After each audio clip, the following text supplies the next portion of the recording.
안녕하세요. 데이터로 시장을 읽는 시그널라인입니다. 요즘 뉴스 보시면 이런 제목 정말 자주 보이셨을 거예요. 원달러 환율 1450원 돌파, 달러 강세의 코스피 흔들, 외국인 매도 전환, 그리고 코스피가 다시 4천선 아래로 내려갔다는 뉴스까지 나왔죠. 그런데 이런 움직임을 볼 때마다 머릿속에 이런 의문이 떠오릅니다. 아니, 환율이 오르면 왜 내 주식이 이렇게 흔들리는 거지? 오늘은 이 질문 하나만 잡고 끝까지 풀어보려고 합니다. 오늘 영상의 주제는 바로 환율이 오르면 주식이 왜 흔들릴까입니다.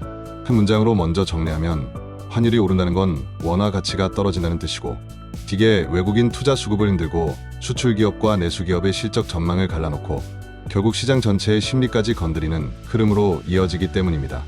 이 구조만 이해하시면 앞으로 어떤 환율 뉴스가 나와도 훨씬 명확하게 해석하실 수 있을 거예요. 먼저 지금 시장 상황부터 짚어볼게요. 최근 원달러 환율은 대략 1450원 안팎에서 움직이고 있습니다. 이 구간은 단순한 변동이 아니라 원화 약세가 꽤 짙게 이어지는 흐름입니다. 반면 주식시장은 조금 복잡한 그림을 보여주고 있죠. 2025년 10월에는 코스피가 사상 처음 4천선을 돌파했지만 최근 들어 다시 4천 아래로 내려오면서 조정 국면이 이어지고 있습니다. 지수는 여전히 높은 위치에 있지만 체감으로는 불안한 흐름이 계속되는 이유, 바로 이 환율과의 연결을 이해하면 맥락이 보입니다. 그럼 본격적으로 들어가서 환율이 오른다는 말부터 정확히 다시 볼게요. 원달러 환율이 1200원에서 1450원이 됐다는 건 같은 1달러를 사는데 더 많은 원화가 필요해졌다는 뜻입니다. 즉 원화의 가치가 달러에 비해 떨어진 상황, 우리가 흔히 말하는 원화 약세, 달러 강세죠. 이 숫자 하나가 왜 시장 전체에 영향을 줄까요? 그 이유는 시장에서 가장 먼저 움직이는 축이 외국인 투자자이기 때문입니다. 한국 증시는 외국인 비중이 큰 시장입니다. 그래서 외국인의 매매 패턴이 지수 흐름에 직접적인 영향을 줍니다. 외국인 입장에서 한번 생각해 볼게요. 미국 투자자가 1달러가 1200원일 때 1만 달러를 한국 주식에 넣었다고 가정해 보죠. 그럼 약 1200만 원입니다. 그런데 시간이 지나 환율이 1500원이 됐고 주가는 그대로라고 할게요. 그럼 이 투자자가 한국 주식을 팔아서 다시 달러로 바꾸면 1200만 원. 나누기 1500원은 약 8000달러밖에 안 됩니다. 주가는 그대로인데 환율 때문에 달러 기준 손실이 생긴 거죠. 이런 상황이 반복되면 외국인 입장에서는 환율이 더 오르기 전에 팔아야겠다는 생각을 하게 됩니다. 실제로 환율이 빠르게 튀는 시기에는 외국인의 대규모 매도가 나타나는 패턴이 반복됩니다. 2024년 말에서 2025년 초처럼 환율이 1400원을 넘나들던 시기에는 외국인 순매도가 코로나 이후 최대 규모로 기록되기도 했습니다. 그래서 환율 급등은 먼저 외국인 수급을 흔들고 그 충격이 곧바로 시장 전체로 전달되는 구조를 만듭니다. 이제 두 번째 흐름은 기업 실적입니다. 여기서 중요한 건 모든 기업이 환율 상승에 동일하게 반응하지 않는다는 점이에요. 핵심 포인트는 바로 수출 기업과 내수, 수입 기업의 실적이 갈린다는 겁니다. 한국은 수출 중심 경제입니다. 반도체, 자동차, 기계, 전자 같은 산업은 달러로 매출을 냅니다. 이런 기업들은 원화 약세가 일정 수준에서 유지될 경우 매출을 원화로 환산할 때 숫자가 늘어나기 때문에 실적에 긍정적인 영향을 받을 수 있습니다. 실제로 삼성전자, SK하이닉스, 현대차 같은 기업들은 환율 민감도가 높아서 원화 약세가 이어질 때 실적 기대가 올라가는 경우가 많습니다. 반면 내수, 수입 기업은 상황이 완전히 다르죠. 해외에서 원자재나 부품을 사오려면 달러로 결제해야 하는데 환율이 오르면 원가 부담이 커집니다. 여행, 항공, 유통업체처럼 해외와 연결된 업종은 비용 부담이 더 커지기도 하고요. 게다가 환율 상승은 전체적으로 물가를 자극해서 소비를 위축시키는 효과도 있기 때문에 내수 기업에는 이중 부담이 됩니다. 그래서 환율 상승은 업종별로 명암이 확실히 갈리고 이 차이가 시장 전체의 흐름을 복잡하게 만드는 요인이 됩니다. 세 번째는 심리와 글로벌 자금 흐름입니다. 사실 환율은 숫자 자체보다 세계가 얼마나 위험을 느끼고 있는지를 보여주는 심리 지표 역할도 합니다. 달러는 전 세계에서 가장 안전한 자산으로 여겨지기 때문에 세계적으로 불안 신호가 나타나면 가장 먼저 달러 강세가 나타납니다. 이걸 금융시장에서 위험 회피 모드라고 부르죠. 달러 강세가 시작되면 신흥국 시장은 대체로 변동성이 커집니다.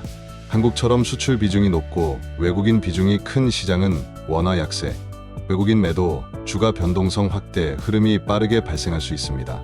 이제 이 구조를 2025년 시장에 다시 적용해 볼게요.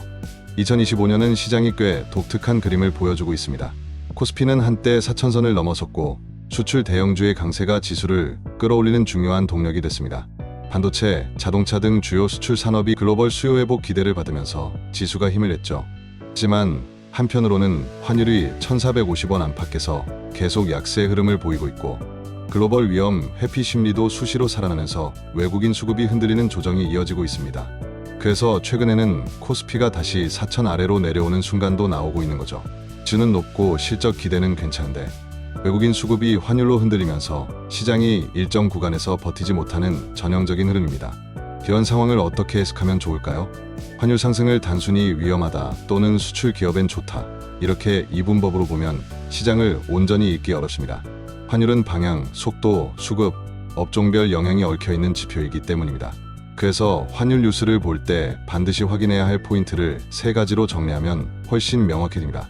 첫 번째는 방향보다 속도입니다. 원달러가 천천히 10원, 20원씩 올라가는 것과 며칠 만에 100원 가까이 튀어오르는 건 완전히 다릅니다.